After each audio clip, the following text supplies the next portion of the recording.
Mira Chen wiped the grease from her hands and squinted at the station's external monitors. The Celestial Outpost 47 hung in the darkness of space like a forgotten ornament. Too small to be significant, too strategic to abandon. After 3 years as head technician, Mira still couldn't decide if she loved or hated this floating metal box she called home, the coming vessel. Unscheduled, announced the station's AI in its perpetually bored tone. Classification: diplomatic. Origin: Australia Confederation. Mira frowned. Australia out here? They never leave their sector. She made her way to the observation deck, arriving just as the sleek silver ship glided into the docking bay. Unlike the utilitarian human vessels, Mira was accustomed to repairing. This one had an almost organic quality curves where humans would have put angles, surfaces that seemed to shimmer with an inner light. The airlock cycled open, and Mira's breath caught.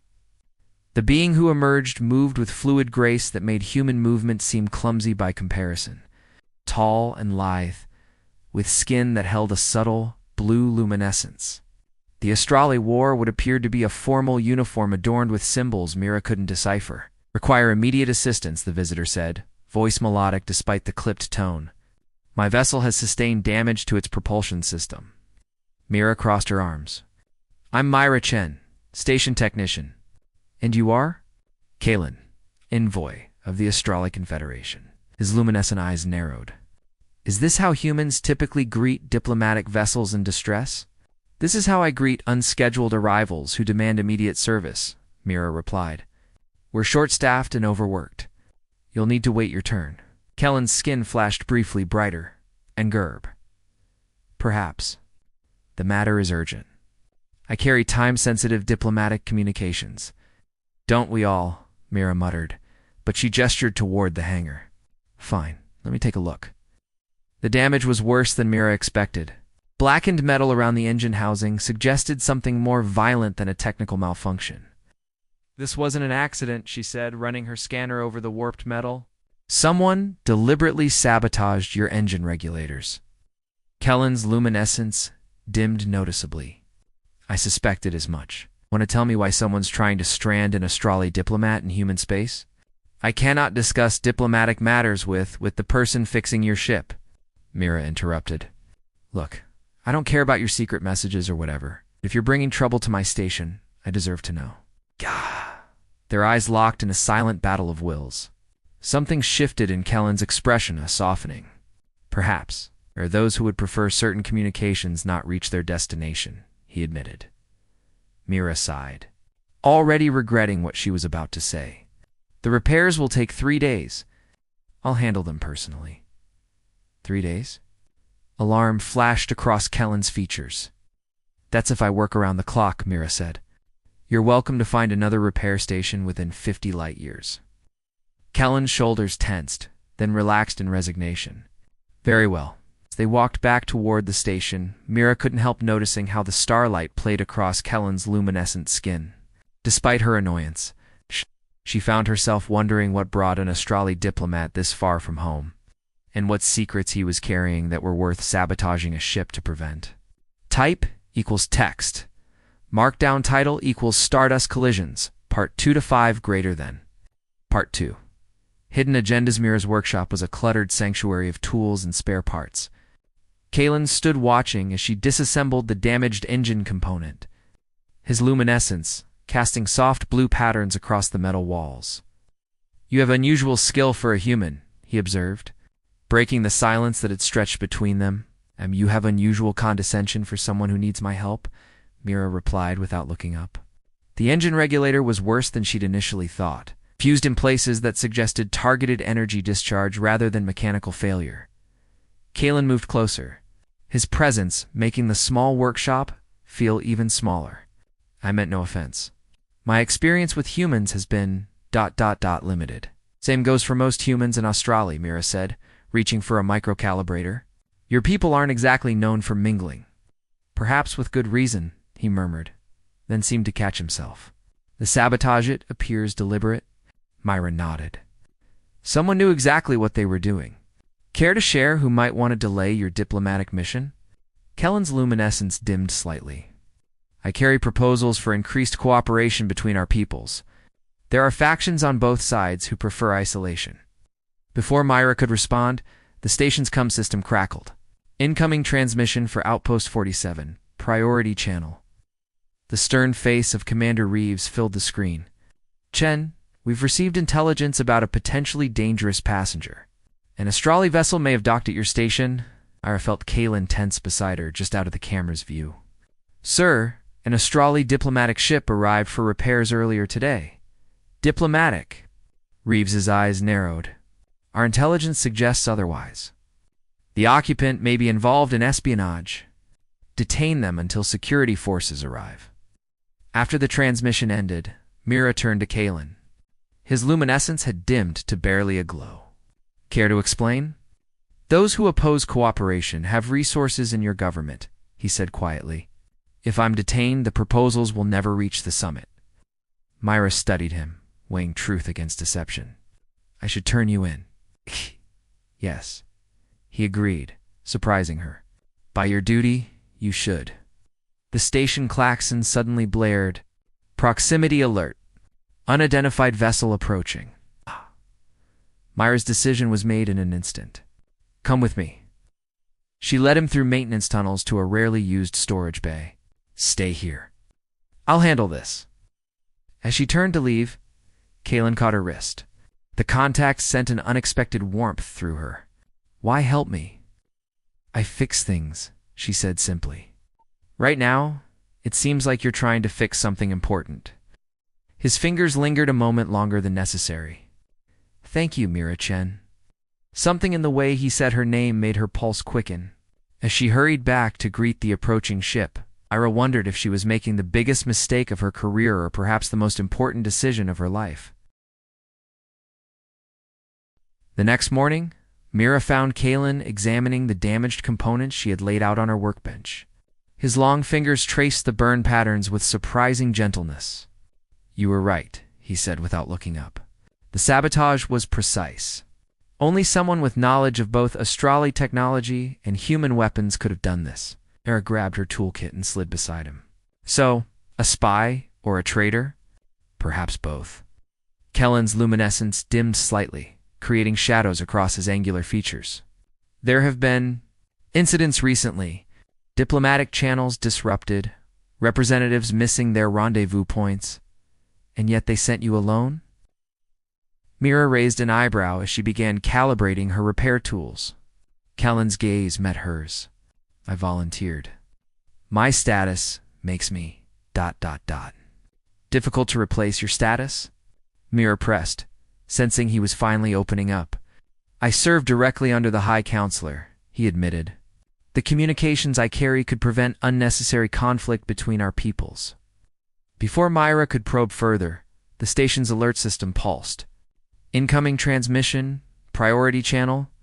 The screen flickered to life, revealing Admiral Thorne, a hard-faced man Myra had only seen in military broadcasts. His eyes narrowed when he spotted her. "Technician Chen, our intelligence suggests you're harboring a dangerous passenger. The Astrali vessel docked at your station contains a saboteur working against Earth's interests."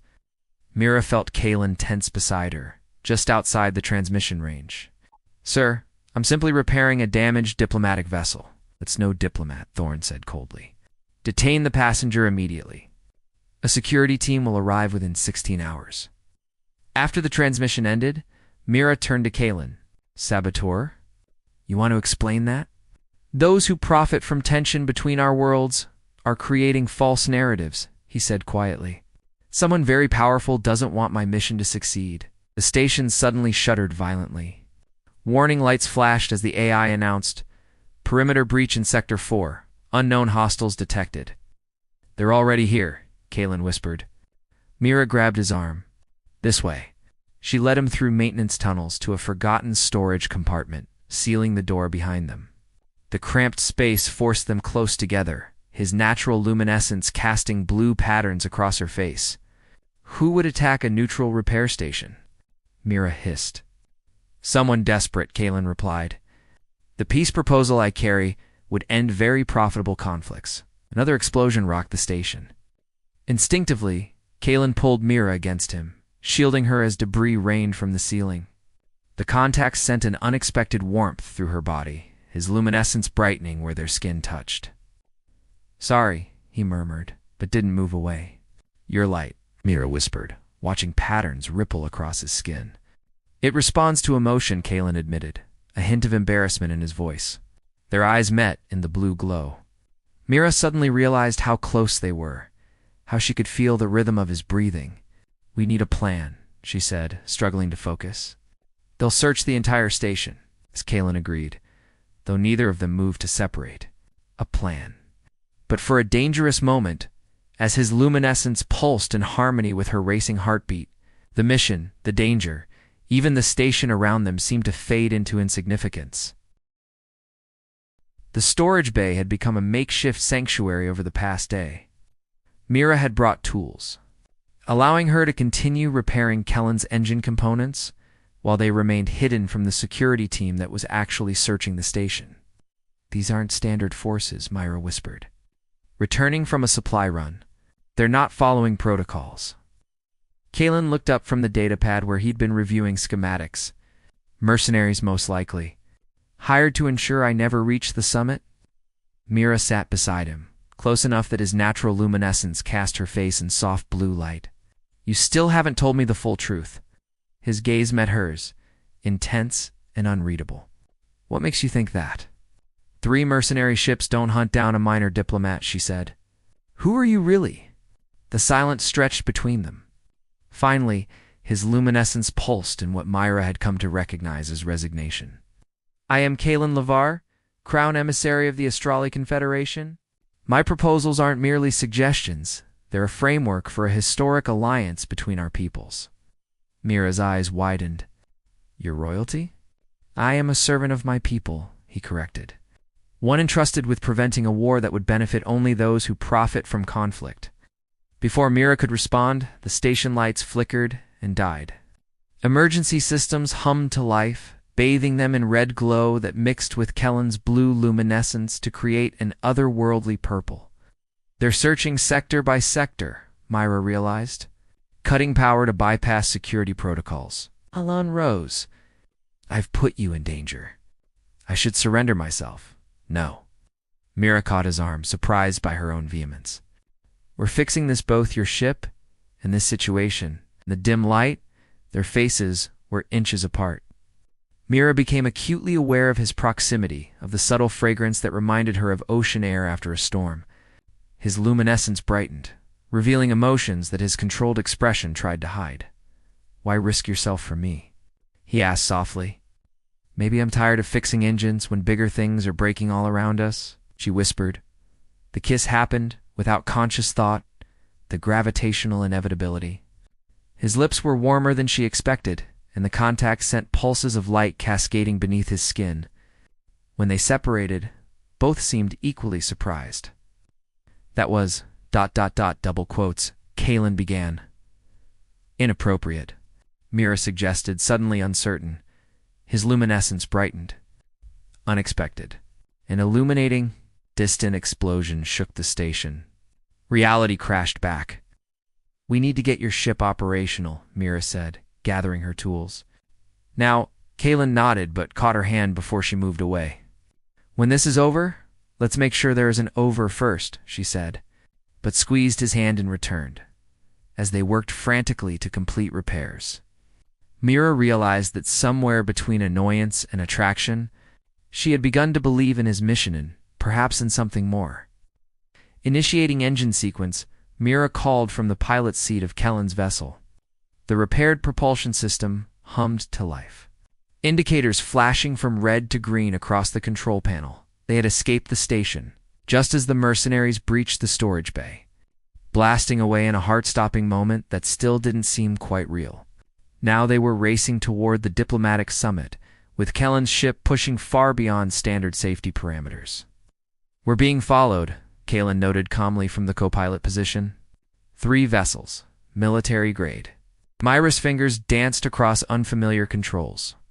"Of course we are. Nothing's ever simple." Despite the danger, a strange peace had settled between them.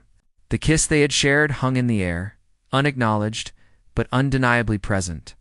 More surprising to Myra was how naturally they worked together, anticipating each other's needs without words. "We'll need to make a jump soon," she said. "The coordinates are classified," Kalen finished. "I must enter them personally." As their hands brushed during the transfer of controls, Mira caught his gaze. "Do you trust me, Kalen Livery?" His luminescence brightened. More than reason would suggest prudent. He shared a smile that felt like a secret.